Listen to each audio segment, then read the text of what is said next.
Let us not forget everything that happens. It's by the will of Allah. Holy will. It's time to unite and stand, and we will be the best amongst men. It's not time to be extreme or do the unthinkable, but to stand together as one. Tune into Sunnahfollowers, streaming every day, various platforms. Trust me, you'll find a way. Sunnahfollowers.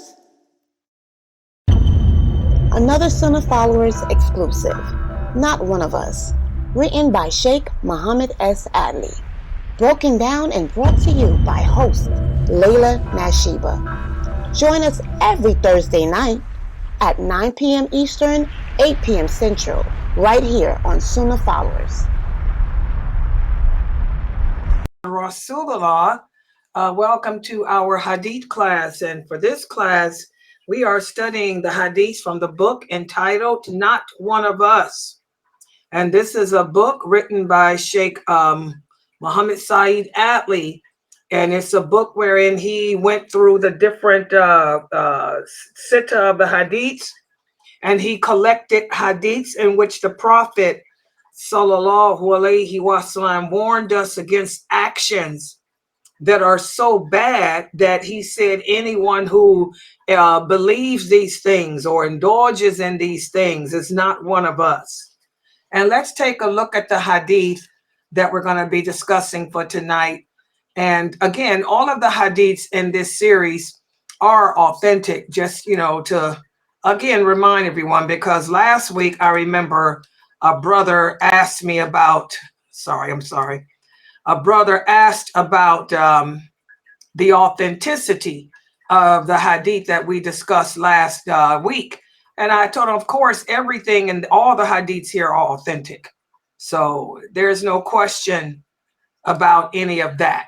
We just have to learn as Muslims to accept the things that Allah has told us, even if it's things that we don't understand, or even if it's things that we don't want to believe or don't want to accept.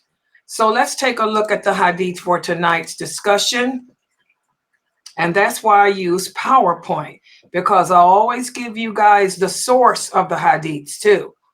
So let's take a look at the one for tonight. And again, for those of you who have not yet purchased the book, make sure you get a copy of it. And this is the hadith for tonight. It's narrated by Abu Musa al-Ash'ari. He said that the Prophet Sallallahu Alaihi Wasallam was standing amongst the companions, and he said 4 things. He said, number 1, Allah does not sleep, and it does not befit him to sleep. He raises the scale and he lowers it, and the deeds of the day are presented to him in the night, and the deeds of the night are presented to him in the day. So this is a wonderful hadith, and there's the source of it too. This is Sahih Muslim. And what the Prophet was speaking about here is something that we have to understand in order to be true Muslims, true believers in Allah. Allah doesn't sleep. He doesn't have to sleep, just like he doesn't rest. And this is something, that you have to learn, because as Christians were taught that Allah rested on the 7th day after he created the earth. Allah is not in need of any rest. He's not in need of any sleep. He can do whatever he wants to do and he never gets tired. And we talked about how the Jews believe that Allah sits and plays and braids the hair of Eve up. This is nonsense. Allah, it does not sleep. It's not befitting of him to sleep. He's aware of everything that happens. Remember, guys, before Allah even created Adam, he already had it written in his book who would exist and what we would do. The scale, he raises the scale and lowers it. And everything that happens each day, you know, that he decreed to be is presented to him in the nighttime. And whatever is going to happen in the nighttime is presented to him in the day. And these are things that he willed into existence. Okay, so we have to accept this reality about Allah. And we spoke in our class yesterday about how it's not befitting for the believer to question the nature of Allah. Okay, we can learn about Allah's attributes. Learning about Allah's attributes help us to develop a love and understanding of and respect for him. But to try to figure out his nature, figure out why he does what he does, you know, this will take you out of Islam. So again, Allah has no deficiencies. He's the only thing that is perfect.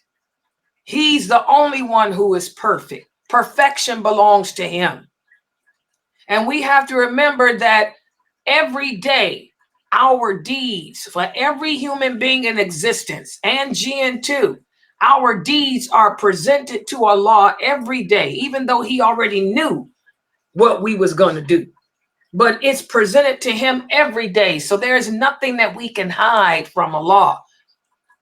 And as Muslims, we should learn Allah's names and attributes.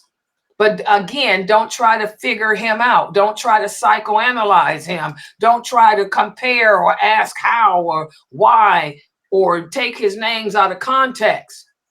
We have to believe that Allah is Allah and he is just and he does whatever he wants to do.